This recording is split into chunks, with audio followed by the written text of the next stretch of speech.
Hey there, I'm Linda, a 28-year-old mechanical engineer with a passion for innovation and a knack for getting myself into sticky situations. So there I was, standing in front of Tech and No's gleaming headquarters, clutching my offer letter like it was made of gold. This was it, my dream company, and I'd finally made it. Little did I know I was stepping into a nightmare. "You must be Isolda," a booming voice echoed behind me.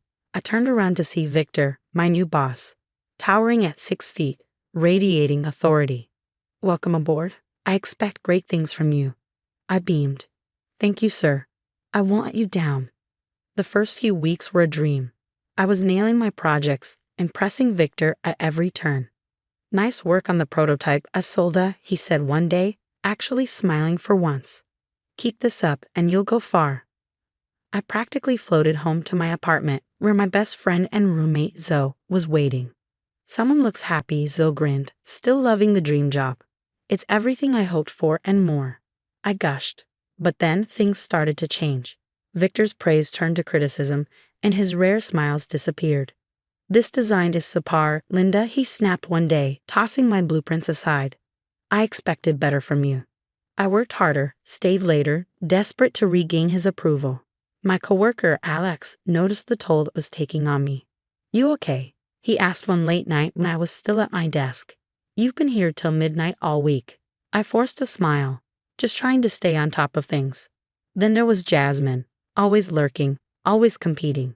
"Oh, Linda," she would say, her voice dripping with fake sympathy, "Victor rejected your design again. What a shame." I tried talking to Greg in HR about the pressure, but he just shrugged it off. "Victor's a perfectionist," he said. "That's why we're the best. You'll adjust." The only bright spot was Ethan from it. He'd stop by my desk with a sympathetic ear and cryptic warnings. "Be careful around Victor," he'd whisper. "He's not always what he seems." I brushed off his concerns, focusing on proving myself, until the day it all came crashing down.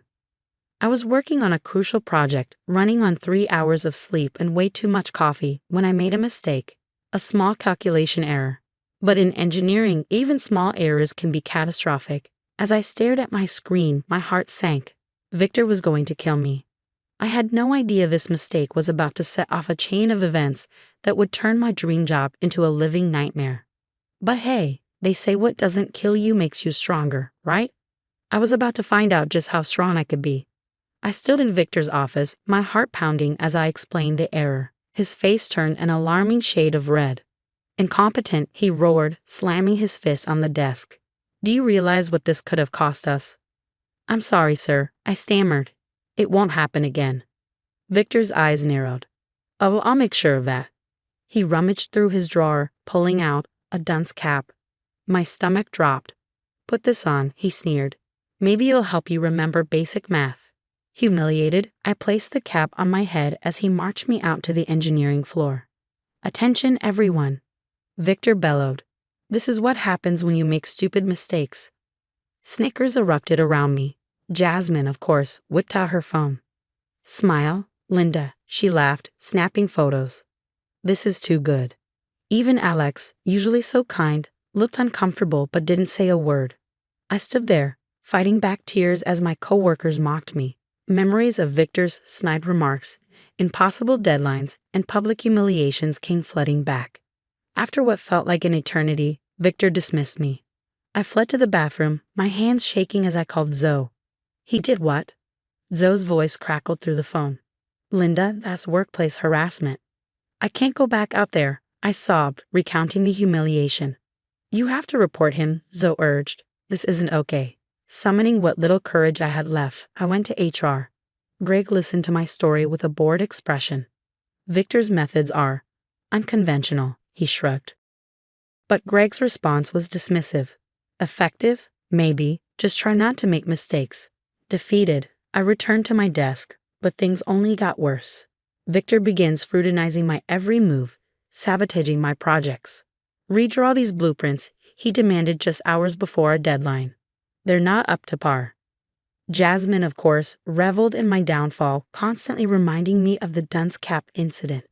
"Hey, Linda," she'd whisper, showing me the humiliating photos on her phone.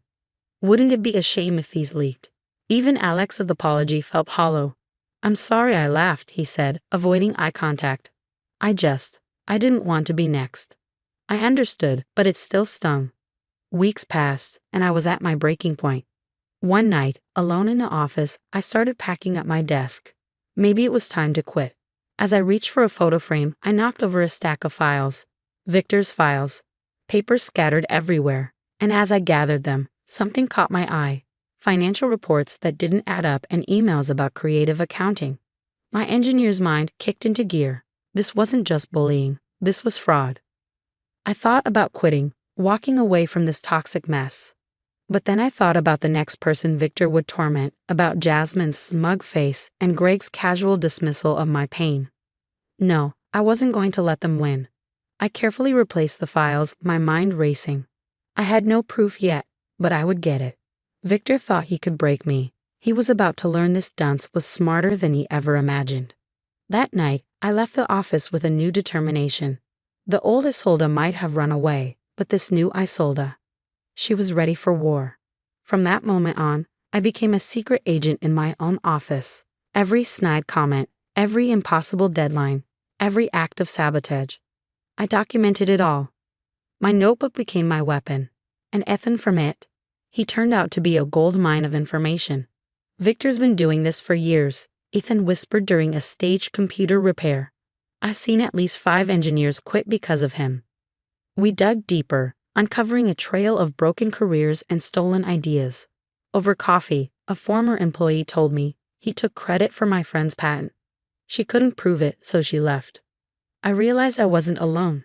Other current and former engineers started reaching out, sharing their stories. Together, we formed a secret alliance determined to bring Victor down. The real smoking gun came when I stumbled upon undeniable evidence of fraud. Doctored financial reports, stolen patents, overcharged clients. It was a web of deceit that made my head spin. We need hard proof, I told my allies. Something he can't wiggle out of. That's when I hatched my plan. A fake, innovative design, too brilliant for Victor to resist. I worked nights and weekends, creating a revolutionary, completely bogus energy-saving device. When it was ready, I accidentally left the plans where Victor could find them. He took the bait, hook, line, and sinker. Linda, he purred, cornering me by the water cooler. I'm impressed by your latest design. I think we should discuss how to present it to the board. I played dumb. Present it? But it's not ready. Oh, I think it is, he smirked. In fact, I've already started the patent process, under my name, of course. For the good of the company. Bingo, I had him. As we prepared our case for the board, Victor must have sensed something was off. One evening, he cornered me in the parking lot, his tone menacing. I hope you remember who gave you this opportunity, Linda, he growled. It'd be a shame if your career ended before it really began. I stood my ground, heart pounding. Is that a threat, sir? He smiled coldly. Just a friendly reminder of how things work around here. The next day, Jasmine approached me, her usual smugness replaced by nervousness. Look, Isolda, she said, glancing around. I know you're up to something. Maybe we can help each other out. I raised an eyebrow. I'm listening. I've got dirt on Victor too, she whispered. If you cut me in on whatever you're planning, I'll share it. I considered her offer for a moment. Thanks, Jasmine. I'll think about it. As she walked away, I smiled to myself. The tables had truly turned. That night, I met with my allies one last time. We reviewed our evidence, practiced our presentations, and steeled ourselves for the confrontation to come. Are you ready for this? Ekin asked, concern in his eyes. I took a deep breath, thinking of all the humiliation, the stolen ideas, the careers Victor had derailed. More than ready, I said firmly. It's time Victor learned that karma's a real, well, you know. As we left the cafe, I felt a mix of excitement and fear. Tomorrow we'd face the board and Victor. One way or another, things at Tekken No were about to change forever. The boardroom was tense as I laid out our evidence. Spreadsheets, emails, testimonies, a mountain of proof detailing Victor's abuse and fraud.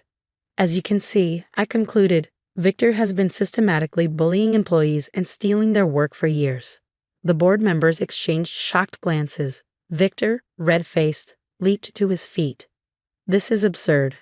Linda is clearly trying to cover for her own incompetence. That's when my allies stepped up. One by one, current and former engineers shared their stories. Victor stole my patent for the cooling system, one said. He threatened to ruin my career if I didn't falsify test results, added another. With each testimony, in his desperation, Victor revealed even more of his misconduct. So what if I push them hard? He snapped. That's how you get results in this industry. The board chairman raised his hand, silencing the room. Victor, in light of these allegations, you're suspended pending a full investigation. As security escorted Victor out, defeated, Jasmine tried to quietly slip away. But I was ready for her. Oh, there's more, I said, pulling out the evidence she had given me. Jasmine here was Victor's accomplice in several of these schemes. Jasmine's face went pale. I was just following orders. The aftermath was a whirlwind. The company underwent major restructuring. Greg from HR, who had ignored countless complaints, was fired. And me? I found myself with a promotion and a new role. Linda, we'd like you to lead a committee on engineering ethics, the new CEO told me. Your integrity is exactly what this company needs right now. Victor's downfall was swift and brutal. His professional reputation lay in ruins, job offers rescinded, industry connections severed. 6 months later, as I settled into my new office, Ethan burst in, waving a newspaper. You're not going to believe this, he grinned. Victor's facing charges for patent theft from his previous job. Looks like karma finally caught up with him. I couldn't help but smile. Couldn't have happened to a nicer guy. But the real validation came a few weeks later. I stood on stage accepting an industry award for ethical leadership in engineering. This award isn't just for me, I said into the microphone. It's for every engineer who's ever been bullied, belittled, or had their work stolen. Our ideas can change the world, but only if we have the courage to stand up for what's right. As applause washed over me, I thought about how far I'd come, from wearing a dunce cap to leading an ethics committee, from nearly quitting to winning awards. I spotted Zoe in the audience, cheering loudly. Alex was there too, along with many of the engineers who had stood with me against Victor. Even Jasmine was in attendance, looking chastened but somehow proud. As I stepped off the stage, my phone buzzed with a news alert. Former Techno executive pleads guilty to multiple charges of fraud and patent theft. I smiled to myself. Victor had thought he could break me, use me, and discard me like so many others. Instead, he'd unleash a force he never saw coming. Walking out into the bright sunlight, award in hand, I felt a sense of peace. The nightmare was over, but more importantly, I had made sure it would never happen to anyone else again. Sometimes, standing up for what's right isn't just about personal vindication. It's about changing the system, one unethical boss at a time. And that's the end of Isolda's journey from humiliated engineer to industry leader. Now here's a question for you. Was Linda justified in setting a trap for Victor with the fake design, or did she cross an ethical line herself? Is it ever okay to fight deception with deception in the workplace? Share your thoughts in the comments below.